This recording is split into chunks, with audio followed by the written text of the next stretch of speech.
bronze star. On a sleepy summer afternoon, in a small town outside of Charleston, South Carolina, the American flag fluttered gently above the VFW post. Retired Staff Sergeant Elijah Eli Carter stood in front of a grocery store on Main Street, reading a list his daughter had texted him. A tall, broad-shouldered man in his late 40s, with a deep mahogany complexion. He carried himself with quiet strength, wearing jeans, a plain t-shirt, and an old army ball cap. His boots, though scuffed, were clean. His hands calloused and steady. Eli had only moved back into the area a month prior after serving 20 years in the U.S. Army 3 tours in Iraq, 1 in Afghanistan. He'd seen the world. He'd buried friends. He'd earned a Bronze Star for saving a platoon from an ambush in Kandahar. But none of that seemed to matter in this town. Not at first glance as he exited the store with a bag of groceries in each hand. The warm air turned bitter. 3 teenage boys in their late teens, sitting on bicycles nearby, jeered and laughed. "Hey, old man," one of them called. "You lost or something?" Eli glanced over but didn't speak.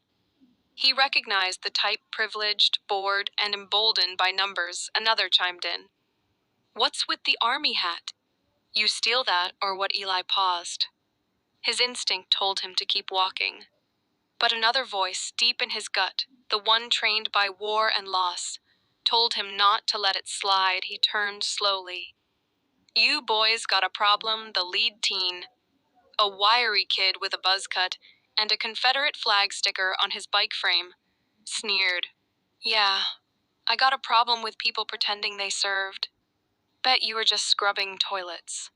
The other 2 laughed nervously, unsure how far this would go. Eli set the bags down carefully, adjusted his cap, and took a step toward them. "You think serving's a joke?" he said, calm but sharp. "You think wearing this hat is something I picked up at a thrift store, man? Whatever," the kid scoffed. "Bet you just wear that to get respect." Probably never even left the state, Eli reached into his back pocket and pulled out a small velvet box. He opened it slowly and held it out. The sunlight hit the Bronze Star medal like fire. Its red, white, and blue ribbon and golden 5-pointed star gleamed with quiet authority. He didn't say a word. He just let them look. The cocky expressions melted. The lead teen's eyes widened. The weight of that medal was suddenly heavier than all the bravado they could muster. "I earned this when I dragged 2 of my brothers out of a burning Humvee. I bled next to them. Held one of them as he died." "You still think this is pretend silence?" Eli took a step closer. "See, courage isn't talk. Courage is what you do when it's all on the line. And right now, I don't see a damn bit of courage in any of you." The boys backed up. One nearly dropped his bike. "I didn't know." One stammered. "You didn't care to know," Eli said. "You judged me before I even spoke. That's not strength. That's weakness. That's fear dressed up like hate." The 3 teens turned and pedaled off, fast.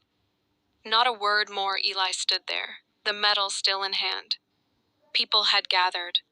A woman from the cafe across the street clapped once, then again.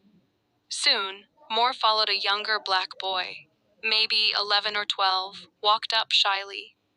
"Sir, you're really a soldier." Eli smiled and knelt down. "Once a soldier, always a soldier." The boy's eyes sparkled. "I want to be like you."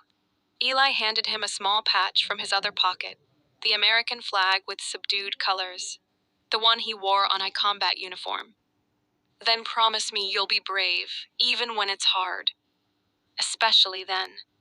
The boy nodded solemnly as Eli stood and picked up his groceries. The townspeople who once looked through him now looked at him.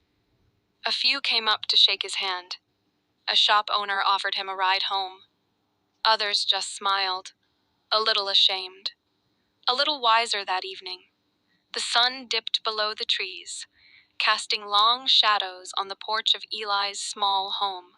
He sat there with his daughter and watched the stars come out. No medals, no speeches. Just peace for the first time in a long while. This town felt a little more like home. Let me know if you want to expand this story or adapt it into a screenplay or short film script.